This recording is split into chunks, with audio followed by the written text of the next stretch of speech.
देवाची आज्ञा टाळून जेव्हा आदमाने पाप केले तेव्हा देवाच्या उपस्थितीत येऊन क्षमा मागण्याऐवजी तो झाडामागे लपून बसला. आज आपणही अनेकदा असंच करतो. आपल्याला असं वाटते की मी खूप मोठे पाप केलेले आहे, म्हणून देवाच्या उपस्थितीत जाण्यास मी पात्र नाही.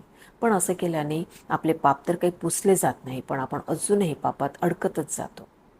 म्हणून जेव्हा आपल्याला अपराधबोध झालेला आहे तेव्हा देवापासून दूर जाण्याऐवजी, लपण्याऐवजी आपल्याला देवाच्या जवळ यायचं आहे. आपल्या चुका कबूल करायच्या आहेत आणि क्षमा मागायची आहेत. आपल्याला हे लक्षात ठेवायचं आहे की देवाचे प्रेम आणि देवाची दया आपल्या पापांपेक्षा खूप मोठी आहे.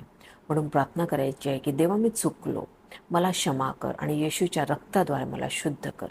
आणि देवाने आपल्यावर इतकी प्रीती केलेली आहे, जसं आपण वाचतो योहान 3:16 देवाने जगावर एवढी प्रीती केली की त्याने आपला एकुलता एक पुत्र दिला, यासाठी की जो कोणी त्याच्यावर विश्वास ठेवतो त्याचा नाश होऊ नये, तर त्याला सार्वकालिक जीवन प्राप्त व्हावे.